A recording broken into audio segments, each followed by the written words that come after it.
when one reads the seerah of the Prophet ﷺ, there is oftentimes what you might call like a beginner's mistake, which is that Mecca was tough, Medina was easy. Yep. And you read all the stories from... Medina was a victory lap. Yeah, Medina was just chilling for 10 years. We're just hanging out.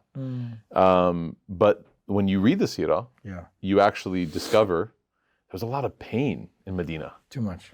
Mecca was more obvious, but Medina was more complex pain. Yes. There was layers to it. There was, a lot of learning, a lot of growth. Yes. But a lot of the growing pains that come with growth. One of the moments, one of the stories from the Madani phase of the seerah that has so many different aspects of growth and so many different aspects of reflection is the expedition of Tabuk. Yes. Shaykh, can you give us just like a high-level summary of Tabuk, and then we're going to go into Surah Tawbah, and we're going to talk about Allah subhanahu wa ta'ala giving us some of His wisdom regarding that experience from the expedition of Tabuk. Yeah, the expedition of Tabuk, the Battle of Tabuk, is considered one of the major kind of like moments of the seerah, particularly because of the duration and the size and the scale of it. And also the timing of it is very interesting. So basically, after the conquest of Mecca has already happened, especially the period of time that you would assume is now purely just a victory lap. And Muslims are in control of Arabia now. They're in control of the Arabian Peninsula, most of it at this point, and the area is secure. Mecca was a big threat. Mecca is in the fold. Even after Mecca, they were able to basically suppress even the threat from Ta'if. So Khaybar has already fallen. So the whole area is secure. We're in control now. And then the threat comes that the Roman Empire is sending the largest army that maybe the Arabian Peninsula has ever seen. They're sending it to obliterate everybody. Why were they worried about the Muslims all of a sudden? Oh, it was a growing power now. Because these guys are going to keep growing. They're going to keep gaining confidence. And so we don't want to deal with this. And the Roman Empire had a lot of influences bordering the Arabian Peninsula, right? So the northern Arabian tribes were basically vassal kingdoms for the Romans. So they're saying we're going to send 100, 200, and then the final report was 300,000 soldiers, which is probably more people than lived in the Arabian Peninsula at that time. We're going to send that many soldiers to completely wipe y'all out of existence. And I think some people might read that and say, well, Arabia versus Rome, let's see, fair fight. But you also have to understand, numerically you made the point, but also qualitatively, these are a lot of new Muslims. Yes. So their hearts, when it comes to engaging in something as existential as battle, their hearts may not be there yet. They're not all Sahaba from Badr. No, you know what I mean? There's a fascinating reference that this is kind of like in the period after the Prophet ﷺ, but the point still stands that there's one of the big battles after the time of the Prophet ﷺ, and they're standing, the Muslims are in the line, and when the enemy approaches from the other side, again, these are these major empires who materialistically have more material. And so when they approach from the other side and they're completely armed from head to toe, and it's like the mid-morning, almost high noon, and the sun is coming down and it's like shining off of their armor, that one of the Muslims standing in the front line says that La yura illa al-hadid. Oh wow, I don't see anything but iron. Yeah, it just looks like I see nothing but iron. Right? I don't even see human beings, I just see iron, it just looks like machines. And the person standing next to him, the Muslim standing next to him, is a Sahabi from the early days. And he goes, لَعَلَّكَ جَدِيدَ الْعَهْدِ بِالْإِسْلَامِ. Wow, I can tell. Yep, you're new. I can tell. You're new here, aren't you? Rookie. Rookie. You're new around these parts, ain't you? And he goes, why? He goes, how'd you know? And he goes, because we don't see the armor. SubhanAllah. We see through it. So anyway, that's your point. So just to again give you more context, and I know I interrupted your short summary, but the idea is that this in no way was seen as a fair fight. Not at all. And there's no way it could have been. Even if numbers were equal, qualitatively, there was a lot of growth that still these new Muslims had to go through. Yeah. For Muslims, it's had to also be difficult because this wasn't the first time they were facing the Romans. The Battle of Muta already happened. It did. Which again, because the Prophet ﷺ addressed it at that time, no disrespect to any of the Sahaba, because it was strategic and the Prophet ﷺ actually complemented the strategy. But at the end of the Battle of Muta, the Muslims did strategically retreat. Yes. So the last time we met, we had to strategically retreat. Yeah. And we lost big people. I know. Yeah. SubhanAllah. Big people. So now this threat is on the horizon. It is. Literally and figuratively, actually, it's on the Yeah. horizon, looming. So now, how does Surah At-Tawbah or how does Surah At-Tawbah come into this? So basically, Allah sent down the command that everybody who can go has to go. And everybody give whatever you can give. And so the Prophet ﷺ rallied 30,000 Sahaba, Wow. which is a lot. More Muslims than have ever marched on in any direction. Yeah. But it's still a fraction of what's coming Yeah. or what's reported to be coming. And they basically have to go immediately. This can't be delayed at all because you don't want that kind of an enemy to come too far down. And it's in the summer. And we're talking about the desert of Arabia. It's hot. Yeah, I mean, Dallas, Texas. Yeah. Yeah, we know what it's like. So Yeah. it's 100+ degrees. And number two, it was the season of the harvest. So there's also a lot of work to be done. Yeah. So we got work to do, and it's hot, and you want us to march, and it's a 20-day journey. Yeah. So you want us to march for 20 days through the desert. To, by the way, go there and meet an enemy that outnumbers us 10 to 1 and is far more equipped than we are. Longer than the Hijrah took. Yeah. Think about that. 7, 8 days versus Yeah. this is, even with the 3 days in Thawd, it's still 10 days, 12 days. There's 20 days nonstop. Marching. Yeah. And it's hot. So that's the synopsis. You know, when the Prophet ﷺ called everyone, right? He said, we have to go to war. He says to them, bring all the manpower, but he also said, bring all your wealth. You know, because the Prophet ﷺ wanted to bring all the wealth in, we'll ration it, we'll make our way to the end. Because even in the riwayat that mentions on the way there, Nabi ﷺ told everyone, bring all your food together, we're going to ration it. We have a long journey ahead of us. He would distribute it at certain meals. Everyone, I think the Battle of Tabuk was a chance for the Muslims, one big, final, last time to collectively flex their iman. Sayyidina Uthman bin Affan radiallahu anh shows his maqam. Sayyidina Abu Bakr Siddiq radiallahu anh brings all of his wealth. Sayyidina Umar ibn Khattab radiallahu anh famously brings half of his wealth and then concedes to, once again, taking an L from Abu Bakr Siddiq radiallahu anh, like always. But he did it with so much grace. And then you have, when it's time to go, the story of Ka'b bin Malik. You know, with every Sayyidina Abu Bakr, Umar, Uthman, Ali radiallahu anh, there are other companions like ourselves who are kind of struggling, and we have the day-to-day challenges. And Surah Tawbah makes reference to that story of the 3 men who couldn't join. I know this is a dear narration to all of us. Very long though. Ustadh Murphy, 1 or 2 thoughts on that? It's first of all, just to go over the story or to highlight it would take like 6 episodes. So I think the high level story is that you have this Sahabi, Ka'b, radiallahu anhu, who is telling actually on himself. Which is the most beautiful part of this. He's narrating the hadith about himself. And in the beginning, before he even tells you about the actual events that occurred, he's almost like describing his state. And I think for me, that's always been the most profound part of the hadith, is that he's basically saying, like, kind of like what you described. He's like, it was really hot. Like the harvest was here. Things were okay. Like, you know, he was kind of like, I thought we had already won. The Fath had happened. And it's all, as you're reading it, it's almost like you're reading your own diary. 100%. You know, like when you're like in bed and Fajr comes in, you're like, the bed is so warm and it's a weekend. Like I don't have to go to work today. All of the human logic is demonstrated there by Ka'b. Radiallahu anhu. May Allah be pleased with him. So for me, that part of the hadith is like the most profound. Of course, there's so much. But I love the fact that as a companion, he's putting his spirituality on display.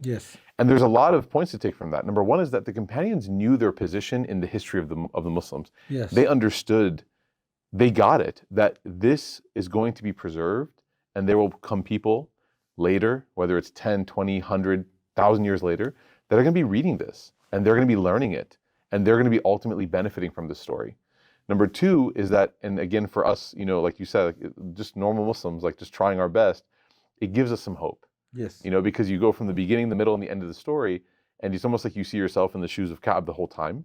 And then by the end of it, you see that Ka'b was, he was redeemed. Yeah. And he was given this redemption, may Allah be pleased with him. Amen. And so you see your own potential redemption in this story. Yeah. So those are the two things that I was also going to say, God was the first one to give the oath of allegiance to the Prophet ﷺ on the night of during the Hajj season. He was the first of the Ansar to give the oath of allegiance on that night to the Prophet ﷺ.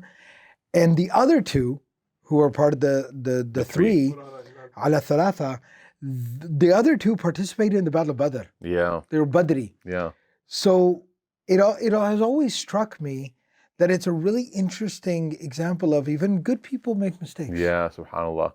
Because as the story goes on, and just to kind of give the introduction, is that God basically describes how his life was kind of like going well. Everyone has a rainy day. Yeah, and it was going well, and I'm just like enjoying and this and that, and then this news comes, and then the call comes, and he doesn't say no. Yeah. He doesn't say I'm not going. Tomorrow. He delays. So the Prophet has made the announcement, everyone come out. Yes. And he says, I'll join. I'll join. Yeah. I'll come, let me come later. Let me come later. Give me a day. Give me this. Give me that. Yeah, which is again, that's the nature of these things, right? 5 minutes left for Salah. 5 minutes left for Salah. Yeah, I still got 10 minutes left. Keeping track. And then subhanAllah, there's a realization, and then you're kind of reading the story from the other side, which is the Prophet ﷺ sitting and wondering, where's Ka'b? Where's Ka'b? Where's our Ka'b? And can you imagine Ka'b is sitting and he's like, I'll get up.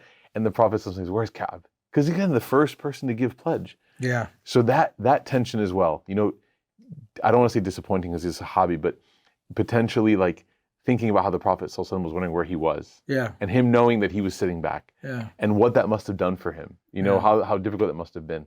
SubhanAllah. This, Ka'b and Malik radiallahu anhu story, 3 things come to my mind. Number 1, who better to tell us the story than Ka'b and Malik? Mm-hmm. Out of all the companions that could have been tested with this, which is the longest riwayah in Sahih al-Bukhari. Yes. Yeah. There were 3 Sahaba of Nabi Sallallahu Alaihi Wasallam who were poets, Hassan bin Malik, Abdullah bin Rawaha, Ka'b bin Malik. Yeah. So if there was a person who was good with words, who was going to convey this right, who wasn't going to over-engineer it, he was going to do it right, it was Ka'b bin Malik radiallahu anhu. The second thing is, Ka'b bin Malik radiallahu anhu, through this riwayah, one thing I see is his connection with the Prophet. Mm-hmm. At a very emotional, intimate level. Yeah. The riwayah starts by him saying, when the Prophet returns from Tabuk, so the Prophet's gone for Tabuk, he doesn't join the battle, he falls behind. Now the Prophet returns, everyone lines up to meet the Prophet, to present their excuses. Yeah. Everyone around me, these were people who actually had excuses or they were hypocrites. Yeah. And here I was in neither category. SubhanAllah. So I stand up and then he says, when I stood in front of the Prophet, فَتَبَسَّمَ تَبَسُّمَ الْمُغْضَبِ. He smiled at me. But an interesting smile. But the star was missing. Allah. There was something not there. Yeah. Only a poet can capture a smile in its degrees. Yeah. Yeah. And we're all imagining what that must have looked like. Yeah. What is it? The smile where the eyes are not matching the mouth. Yeah. Like they call it like the dead eyes. Yeah. It's almost like a formal smile. The smile that says you're cooked. Yeah. The smile that's like there's really no, and you framed it so beautifully. There's hypocrites and there's people with genuine excuses, and then there's me. And I think like there's a place in the ummah for that category, which is like, I know that I'm not a hypocrite. Because munafiq is like a serious claim. Yeah. Right? It's a serious claim. And that's why the Prophet ﷺ, he doesn't say don't be a hypocrite. He says don't have the signs of hypocrisy. Yeah. Because to be a hypocrite is a very serious claim. Nobody should ever say about themselves or others, I'm a hypocrite. No. Yes. It's a serious thing. It's an allegation that is it's not, first of all, it's not easy to be a hypocrite in that way, but it's very, very dangerous. The Sahaba, they would oftentimes reference hypocrisy, like Sayyidah Aisha, radiallahu anha, she has a narration, not out of accusation, but out of what? We don't want to come close. Yeah. We don't want to come close. Too dangerous. So we're not even saying that he was, but look at how he's thinking about it. He's like, I know I'm not them. And I know I also didn't really have a good excuse. But I know I'm definitely not a hypocrite. Yeah. I'm a believer. I love the Messenger of Allah sallallahu alaihi wasallam. But we all find ourselves in that spot. We all find ourselves. He says I actually like about halfway through the penance that they had to pay, right? Like kind of the time to reflect on what you did wrong. Yeah. Take some, like a timeout. Yeah. They had a timeout. He says about halfway through the timeout, he goes to his cousin. Yeah. And he goes to his cousin's house and he goes, you know I'm a good Muslim. Yeah. You know it. You know me. SubhanAllah. We grew up together. Yeah. We're friends. You know I'm a good person. Yeah. And he goes, I can't talk to you right now. So to back up, and this is a beautiful point, Yeah. when he meets the Prophet sallallahu alaihi wasallam, what happens? He tells the Prophet sallallahu alaihi wasallam what? I have no excuse. I don't. He thought about lying. He thought. He thought about it. He's so honest. Yeah. That riwayah is full of honesty. He's like, if I wanted to finesse it, the system, I could have done it. And people even asked, why didn't you? Yeah. He thought about going back. Yes. But ultimately he told the Prophet ﷺ the truth. And there's a lesson there as well, which is the truth will always be victorious. No matter. Truth shall set you But free. as Shaykh just said, sometimes the truth does come with Consequences. its consequences. And consequence here, not punishment. No. Consequences. Meaning consequence in English means what? An action that has a reaction. Yes. Right? If I do this, there's a consequence. Okay? But had he not put up with the consequence, like you said earlier, we wouldn't have had one of the most beautiful narrations in all of the Sunnah. We wouldn't have even had this reference from Surah Tawbah. That's crazy. Right? It's giving us this idea. And so, It's through their barakah, we got ayat. yeah, through the humility. And think about the honor for him. He has been immortalized by this. Yes. Ka'b bin Malik, how many poets can say that? Immortalized like this, right? Like some people think that the journey towards piety is linear, but it goes up and down. So he has this moment. He tells the Prophet ﷺ, ultimately, Ya Rasulullah, I have no excuse. He goes and he receives his consequence, his punishment, which is that he has to be in a self-reflective timeline. Yes. Okay, and it's long. It is. And the sad thing is that everybody, 50 days, a long time, a month and a half, almost 2 months, and everyone in the community is also a part of this, meaning that they also cannot. Everyone's boycotted him. They can't engage. No friendship is being It's active. isolation. Complete and total isolation, which has a lesson, right? You can't really recover from your mistakes if you're socializing all the time. Yeah, because you can't hear your own thoughts. Imam Ghazali says this. Noise. Imam Ghazali says you can't do muhasaba with people. No. You can't do muraqaba if you're. It takes a very special person to be able to be that kind of person. Yeah. But sometimes if you've made mistakes with Allah, I don't want to say punish yourself because that sounds a little bit sadistic. But you need some But quiet give yourself time. some consequences. You Give need some quiet yourself time. give yourself a night off. Don't go hang out with the guys. No. Don't go out with the girls. Stay home and think about, like, I've been missing Fajr for like 3 weeks. Yeah. I haven't prayed to Allah in months. Yeah. What am I doing socializing like I'm normal? Like Yeah. everything's fine. Yeah. Everything's not fine. Yeah. Give yourself one night of reflection. Sit there. They didn't have pens and notebooks like we do, but take out your pen and notebook and write some commitments to Allah Ta'ala about how you're going to fix this. You can't do it with others. You can't do it with others. And then even there's one part of the story that's so just amazing to me, which is that the Christian leader reaching out to Ka'b and almost using his weak point against him, using this weak time or Join the time us. of weakness. Let's turn against the Prophet. Why don't you rebel? We heard that your prophet's doing this to you. صاحبك قد جفاك. Allah, we heard that your quote unquote companion, Your friend your friend, the one has that you turned call his your back friend, on you. he's abandoned you. He's ghosted you. What kind of guy does that? Right? And again, it shows you again the short. But Ka'b bin Malik doesn't give up. Every salah he's coming, and in between prayer, he's trying to look for the Prophet's smile. Yes. You know what Ka'b's reflection And he is? said he noticed the Prophet looking for him too. Yes. But you know what Ka'b's reflection on that letter is? SubhanAllah. He's offended by the letter, Mm. but in an interesting way. He goes, the fact that you sent me a letter, but would you ever send Abu Bakr a letter? Oh wow. You didn't see me as like resilient enough to. Yeah, like you wouldn't try to pry Abu Bakr away from the Allah. Prophet ﷺ because you know you can't get him. That means I'm an easy target. That means you think I'm an easy target. Yeah. And so then what? He steps up. Yeah. The coach tells him, Yeah. I don't know if I can play you. And he's like, you can play me, right? And then subhanAllah, I know we have a time limit for these episodes because this again could be like 2-3 on its own. But let's talk about the night when Allah Ta'ala reveals and the call is made that there's forgiveness for these people, that Allah Ta'ala has forgiven them. Ka'b is by himself and he's sitting kind of like again in this state. Shaykh, you mentioned the one part which is that he like basically went and like accosted his cousin, saying like, you know who I am, who I am. And even his cousin's like, I can't do this. But there's subhanAllah, just this tension. Everyone's feeling it. The whole community is feeling it, right? The empathy is there. And then he's sitting by himself and he's just reflecting and he's thinking, and the call comes out, right? That Ka'b has been forgiven. And he comes and he actually, subhanAllah, one part that I think is so interesting is he like jumps up and he commits to giving all of his wealth for the sake of Allah out of happiness, which again is what Abu Bakr did. Yes. And the Prophet ﷺ says, not you. No. Not you. Like keep your stuff. There are levels to this. Yeah, there's levels to this. But the part where he walks into the masjid and he's going to finally receive, after days and weeks of going to the masjid not receiving any love, now he walks in, He sees the smile of the Prophet ﷺ, but there's one thing that will always stand out because he said it stands out for him, which is that there's one companion, Talha. He says, I'll never forget him. When I walked in, Talha what? He jumped up, shook my hand, hugged me, right? Welcome back. Which shows you like the power of redemption, the power of, and Talha is not Abu Bakr, Umar, Uthman, Ali radiallahu anhum. He's not. He's a companion, great companion, but is not what you think of like Abu Bakr standing at the door. You know, Umar putting his arm around him, Uthman giving him some food, Ali like shaking his hand, radiallahu anhum ajma'in. But you see all the companions had a part to play in this. Yeah. And they came and they said, if you're part of the community, we're going to be with you when times are tough, but we're also going to be right there with you as soon as you come back. Yeah. And he's given this forgiveness power. But you were saying there's another. With the Talha radiallahu anhu part where he stands up, the other side of it is also there in the same riwayah, where Ka'b bin Malik radiallahu anhu says, when the Prophet of Allah asked in Tabuk where I was, one person did not give me the benefit of the doubt. Oh, yes. Good connection. Wow. He said, I'll never forget that guy too. Yeah. Why didn't he give me the benefit of the doubt? And on this side, this guy, he came and embraced me and hugged me.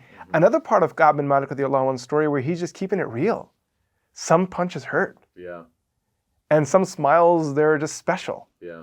You know, before he meets the Prophet of Allah, the introduction is that he gets, like the muqaddimah to that big chapter ahead of him, is that he gets to see Talha radiallahu anhu. Yes. Shaykh, 2 questions for you. I know this one's a little over time, but if you can share something on the ayat regarding these 3 companions, and also what actually happened in Tabuk. You said we went there. What happened in that battle? 300,000 people showed up? What happened? It's actually the ultimate, it's probably given everything that happened with Ka'b and it's the ultimate like, I don't want to say plot twist, but it's the ultimate conclusion to the story. Yeah. So interesting. So interesting. So they marched out there for 20 You know they days. say much ado about nothing? Yeah, exactly. It's so interesting. Yeah, they marched out there for 20 days. They arrive, then they camp out there for 20 days. Nobody ever shows up. They even received some intelligence that the Roman army decided not to show up. And then they marched back for 20 days. Subhanallah. And then 50 days now because of that. La yukallifullahu nafsan illa wus'aha. That's right. But also Talha not going because he was... Ka'b. Ka'b not going, I apologize, because of being stuck to what he thought was going to be comfort and ease, gave him 50 days. He avoided 20 days and got 50 days. Sometimes you avoid the small things that are going to be tough, but you end up, as a result, you end up paying the price for that later. Absolutely. You know, much longer of a price for that. So the battle didn't happen, and that was the mercy of Allah. But it was also a real test. And it's a reminder of the fact that when they went out, you know, not expecting a battle, in Badr it became a battle. When they went out expecting a battle, there was no battle like Tabuk. Yeah. So ultimately, لَن يُصِيبَنَا إِلَّا مَا كَتَبَ اللَّهُ لَنَا. SubhanAllah. That's it. You just got to put your faith and trust in Which the Allah. ayah translates to, Yeah, you're that never going to be. the only thing that will, nothing will afflict you except what God has written for you. Yes. And that's why we put our faith and trust in God. Mhm. وَعَلَّهِ فَلْيَتَوَكَّلِ الْمُؤْمِنُونَ. And then the other thing you were asking about the verse is, what's really interesting about the verse is that the 50 days, because as you were saying, again, these are companions, so we speak very carefully. So I'll talk about myself. I might get too comfortable. So then Allah sometimes creates circumstances to kind of challenge me a little bit and Tighten bring you me up. out of my comfort zone. Tighten you up a little bit. Yeah. So ضاقت عليهم الأرض بما رحبت. That the verse actually says that even though the earth was very vast, those 50 days in time out made it feel like the earth was shrinking around them. That sometimes we just get way too comfortable, and so Allah will put us in situations that will bring us out of that comfort zone to actually snap us awake and wake us up again. Ibn Ata'Allah has a line. Too much, man. Ibn Ata'Allah has a hikmah that he mentions, which I think is applicable here, in which he says, and I'm not attributing this word to Ka'b, but he says to us, sometimes the punishment for the sin is that you have to live knowing you did the sin.